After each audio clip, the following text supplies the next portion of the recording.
சாமிநாதன் சொல்ல முடியும். என்ன கணிக்கிறீங்க? இடதுசாரிகளும் விசிகாவும் தாவேகாவுக்கான ஆதரவு நிலைப்பாட்டில் எந்த முடிவை நோக்கி நகர வாய்ப்பு இருக்கு? இல்லை, அவர்கள் இப்பொழுது நிறைய குழம்பி போயிருக்கிறார்கள்ங்கிறது மட்டும் தெளிவாக தெரியுது. காங்கிரஸ் கட்சியை பொறுத்தவரை ஒரு முடிவை எடுத்துவிட்டு நகர்ந்துட்டாங்க. அதுல இதுல என்ன ஒரு சிக்கல் என்று பாத்தீங்கன்னா, காங்கிரஸ் இப்ப முடிவு எடுக்கல. ஆமா, அவங்க தேர்தலுக்கு முன்பே எடுத்த முடிவை செயல்படுத்திட்டாங்க. இப்ப ரொம்ப முக்கியமாக பாத்தீங்கன்னா, திருமாவளவன் அவர்கள் நாளை நடைபெற இருந்த விசிகாவினுடைய உயர்நிலை கூட்டத்தை ஒத்தி வைத்திருக்கிறார். நாளை மறுநாள் தான் இந்திய கம்யூனிஸ்ட் நடத்துறாங்க அப்படிங்கிறாங்க.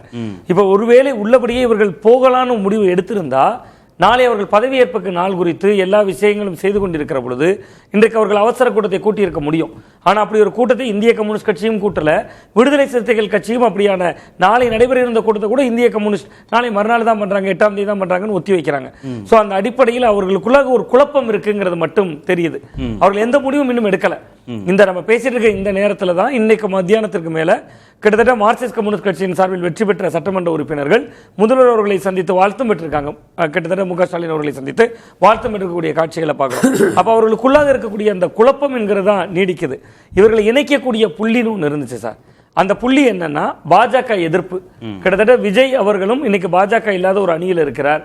விஜய் அவர்களுக்கும் பாஜக இப்பொழுது அழுத்தம் கொடுப்பதாக சொல்லப்படுகிறது. ஆளுநர் இன்று வரை அவருக்கான விஷயத்தை ஆட்சி அமைக்க அழைக்காததற்கு பின்னாலாம் பாஜகவினுடைய அழுத்தம் இருக்கிறதா சொல்லப்படுது.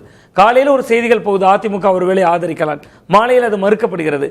அப்ப இதற்கு பின்னால் எல்லாம் பாஜக இருக்கலாம் அப்படின்னு சொல்லப்படுறதுனால இவர்கள் இந்த பக்கம் போய் ஆதரிக்க வேண்டிய கட்டாய சூழல் இருப்பது போன்ற ஒரு பேசுபொருள் எழலாம். அந்த அடிப்படையில் இவர்கள் ஒரு குழப்பத்தில் இருக்காங்க. முடிவை எடுக்க முடியாமல் பெருமாள்மணி அவர்கள் சொன்னதை போல தள்ளி போட்டுக்கொண்டே இருக்கக்கூடிய அந்த காட்சிகளை பார்க்க முடியுது. ஆனா என்னை பொறுத்தவரை அவங்க மதச்சார்பற்ற கூட்டணி அப்படிங்கிறது தாவேகாவோட போனா இவங்களுக்கு வந்துராதா? இல்ல, நிச்சயமாக வந்துடும். மதசார்பற்ற அணி என்கிற புள்ளி வந்துடும். விஜய் எந்த அளவிற்கு மதசார்பற்ற தன்மையோடு பாஜகவை எதிர்ப்பாருங்கிற கேள்வி ஐயப்பாடு அவர்களுக்கு இருக்கு. நீங்க ரொம்ப முக்கியமா பாத்தீங்கன்னா சார், காங்கிரஸ் கட்சி இருந்ததுனாலதான் திமுக மீது மிகப்பெரிய அளவில் வேட்டையாடப்பட்டது பாஜகவால். இன்னைக்கு காங்கிரஸ் அவர்களோடு இல்லை. இந்த காங்கிரஸ் அப்படிங்கிற அந்த ஒப்புமைக்காக ஒரு நகைச்சுவை காட்சி ஒன்று சொல்ல ஆசைப்படுறேன் சார். கிட்டத்தட்ட ஒரு வடிவேலு காமெடி, ரொம்ப பிரபலமான காமெடி. வெங்கல்ராவ் தலையில கை வச்சிருப்பார், அந்த கையை எடுத்தா கழுத்தை கடிச்சிருவார். இப்ப அப்படிதான் காங்கிரஸ்ங்கிற கையை எடுத்து இப்ப விஜய் தலையில் வைத்திருக்கப்பட்டிருக்கு. கிட்டத்தட்ட அப்படிதான் நான் புரிஞ்சுக்கிறேன். இன்னைக்கு பாத்தீங்கன்னா, இதுவரை விஜய் அவர்கள் பாஜகவை தீவிரமாக விமர்சித்து எந்த அறிக்கையோ காட்டமான செயல்பாடுகளோ செஞ்சதில்லை.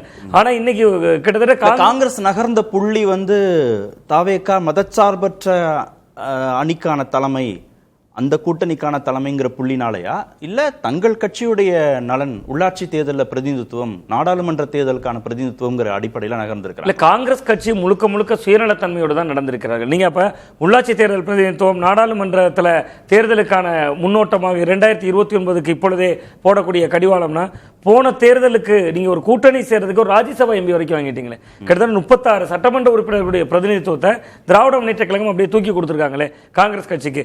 அதை வாங்கி கொண்டு முதல்ல ஆட்சியில் பங்கு, அதிகாரத்தில் பங்குங்கிற கோஷத்தை எழுப்பி அந்த கூட்டணிக்குள்ள இவ்வளவு பெரிய விரிசல்களை உருவாக்கி காங்கிரஸ் எங்க வெளியே போய்விடுமோ என்கிற அச்சத்துல தான் தேமுதிகவை உள்ள கொண்டு வராங்க. தேமுதிகவுக்கு 10 என்கிற எண்ணிக்கை ஆகுது. அதனாலதான் விசிகாவுக்கு குறைக்கப்படுது. அதனாலதான் மார்க்சிஸ்ட் கம்யூனிஸ்ட் இந்திய கம்யூனிஸ்ட் குறைக்கப்படுது. அப்ப இந்த புள்ளியும் பார்ப்பாங்கல்ல, நீங்க மார்க்சிஸ்ட் கட்சியோ இந்திய கம்யூனிஸ்டோ விசிகாவோ நம்ம ஏன் திமுகவினால் தொகுதிகள் குறைக்கப்பட்டோம், அப்ப தொகுதிகள் குறைக்கப்படுது காங்கிரஸால. அந்த காங்கிரஸ் தான் இப்ப அங்க இருக்கு. சோ காங்கிரஸ் அங்க போய் அந்த பிளே ஆடுனா அது நமக்கான இடம் மீண்டும் குறைக்க தானப்படும் அப்படிங்கிற புரிதல்ல கூட சில நேரத்தில் அவர்கள் தள்ளி போடலாம். எல்லாத்துக்கும் மேல நான் என்ன பாக்குறேன்னா, பாஜக எதிர்ப்புல திமுக போன்று இவர்கள் தீவிரம் காட்டுவாரா அப்படிங்கக்கூடிய ஒரு ஐயப்பாடு அவர்களுக்கு இருக்கிறது. ஏன் இருக்கு அந்த ஐயப்பாடு என்பது? அவர் வெளிப்படையாக பாஜகவை எதிர்க்கல. இந்த சூழல் நீங்க ஒப்பீட்டு அளவுல திமுகவோடு ஒப்பிடுறோம், அதுதான் பிரச்சனை. நீங்க இன்னொன்னு இருக்கு சார். கிட்டத்தட்ட இந்த தேர்தலில் விஜய் அவர்களுடைய வெற்றி என்பது பாஜக எதிர்ப்பு, திமுக எதிர்ப்பு என்பதை எல்லாம் தாண்டி விஜய் அலை வீசியது. அந்த அலையில விஜய் வெற்றி பெற்றார். விஜய்க்கு கிட்டத்தட்ட ஒரு பெருவாரியான எண்ணிக்கையை மக்கள் கொடுத்திருக்காங்க. இன்னொரு மிக முக்கியமான புள்ளி இருக்கு. விசிகாவோ அல்லது மார்க்சிஸ்ட் கம்யூனிஸ்டோ இந்திய கம்யூனிஸ்ட் கட்சியோ அங்கு முழுவதுமாக போய் சேர்கிறப்ப நேற்று வரை விஜய்க்கு நெகட்டிவ் ஓட்டுன்னு ஒன்று இல்லை சார். எதிர்மறை வாக்குகள் இல்லை. விஜய் ரசிகர்கள் ஓட்டு போட்டிருக்காங்க, விஜயை பிடித்தவர்கள் போட்டிருக்காங்க. நான் ரொம்ப குறிப்பா நான் தொடர்ந்து ஒரு வாதம் முன் வச்சுட்டு வரேன் சார். கன்னியாகுமரி போன்ற மாவட்டங்களில் பாஜக ஓட்டையே விஜய் வாங்கியிருக்காரு. நீங்க காங்கிரஸை கூட சேர்த்திருக்கீங்க. இன்னைக்கு நாளைக்கு நேற்று வரை உங்களுக்கு ஒட்டுமொத்தமாக ஒரு தமிழ்நாடு முழுவதும் வாங்கின ஓட்டை விசிகா உள்ள வருது. ஒரு உதாரணத்துக்கு சொல்றேன், விசிகா உள்ள வருது, பாட்டாளி மக்கள் கட்சிக்கு ஆதரவாக இருந்தவர்கள் கூட போட்டிருப்பாங்க விஜய்க்கு, ஓ விசிகா அங்க இருக்கு, நம்ம வேற ஒரு கட்சிக்கு போடுவோம் அப்படிங்கிற எண்ணம் வரலாம். சோ விஜய்க்கும் இதற்குள்ள நிறைய சிக்கல்கள் இருக்கு. அதே போன்று இந்த கட்சிகளுக்கும் நிறைய சிக்கல்கள் இருக்கு. இந்த கட்சிகளுக்கு என்ன சிக்கல்னா, பாஜக எதிர்ப்பு நிலைப்பாட்டை இவர் எவ்வளவு கூர்மைப்படுத்துவார் அப்படிங்கிற இடம் இருக்கலாம். வெறும் அமைச்சரவை என்கிற ஒரு புள்ளியில மட்டும் இந்த கட்சிகள் அணுகலங்கிறது தெரியுது. காங்கிரஸ் முழுக்க முழுக்க சுயநலமாக பாஜக எதிர்ப்பை திமுக ரொம்ப வீரியமா வச்சாங்க, அதற்கு இணையாக விசிகாவும் இடதுசாரிகளும் வச்சாங்க, இல்ல அதுக்கு கொஞ்சம் குறைவா வச்சாங்கன்னு பார்க்கலாம்.